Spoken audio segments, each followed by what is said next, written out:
minute or two from this thought. Lord, I need help. Amen. Amen.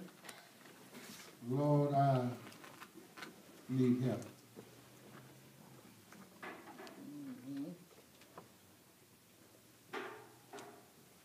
You don't have to go far, church, to hear folk complain. Amen. Either I can't do it, or I won't do it. I can't do it because I can't get nobody to help me. So we leave it undone. I like to see people who have been appointed a position in the church to at least show some concern about the job that you're holding. Stopped by church yesterday.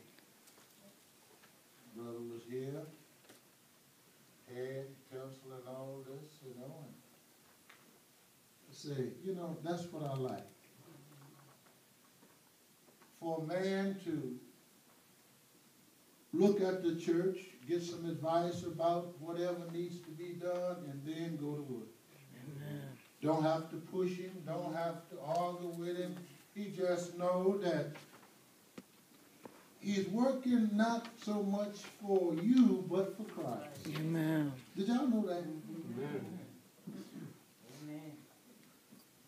Not so much, he said, not as men pleasers, but as unto the Lord.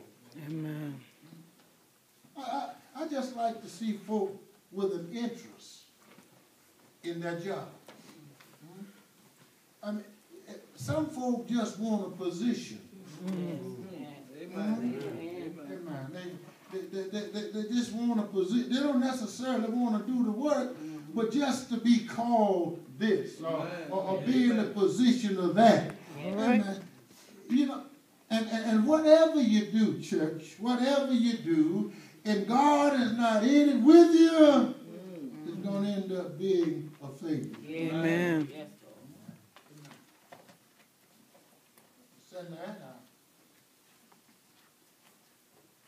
In everything we do, we don't please everybody. Amen. Amen. In all we do, I don't care how much or how little, you don't please everybody.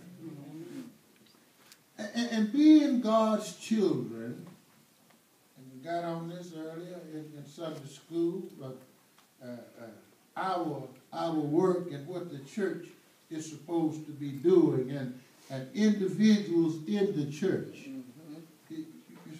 All of us have a job.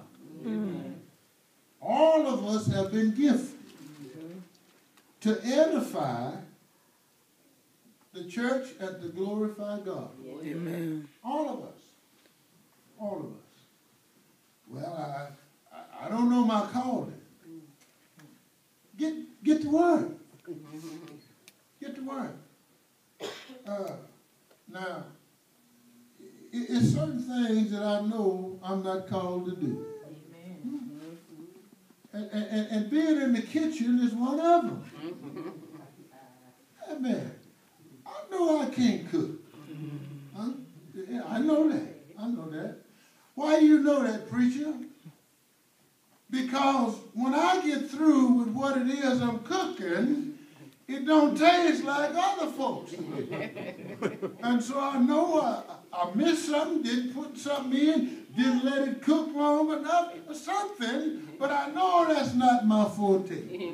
Kitchen ain't my job. Amen. How you know, preacher? How you know? Well, I like black-eyed peas and cornbread with a little okra. And, so I said, well, I'm going to cook me some cornbread. I go and get me some Jiffy Mix. Put it in the bowl, and I get me an egg. The egg in there, and I get me a cup of milk and put it there. And beat it all up and put it in the oven and the stuff didn't rise. I did this twice. So I finally asked somebody, they said, well, your meal might be over. So I went and got some new meal, and the same thing happened. So I called around, and somebody said, well, what are you doing? I said, well, I put an egg in there, and I got a cup of, whoa, a cup of milk? You don't need a cup of milk. Said, lighten up on your milk. So the next time I hooked up some, it come on. Yeah. Amen. So I know cooking ain't one of it. But there's something I can do. It's something on the program that I want to do.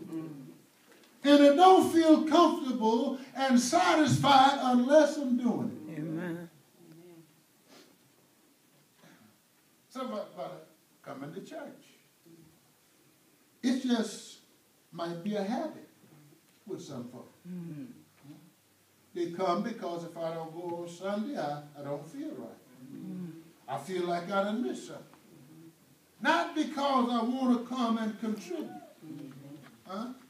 Listen, and when they come, and they sit down and they listen and they go home, that's not the end of your obligation. Amen. Coming here is good. You come here to learn. You come here to be edified, to be uplifted, but your work ain't in here. Amen. Just when you leave here. Amen. Amen. That baby's cute. Now, I like playing with babies and all that. Amen. But, it's kind of distracting. Baby's cute and all of that. Amen. But if you're going to play with it, go in the back. Amen. I'm being serious. I'm serious. There's some things you just, I guess that's why they have children's church. Amen. That is distracting. It is. You can't concentrate and you are not listening. Okay? And so Moses is coming out of Egypt. They have become a nation. They left and went to Egypt with 70 souls. Now they're coming out with more than 1 million people. God have appointed Moses to be the deliverer. They are no more than 3 months away from Egypt. And you have folk complaining. See, listen, it's all right if you got 4 or 5. It's all right if you have 15 or 20. But when you got a whole nation of folk complaining every day, it gets kind of tiresome. It wears on. And so, rather than Moses taking the job that God had given him and being satisfied with the position, he just like the people. So God was angry. Moses was also displeased. Why were you angry, Moses? Well, because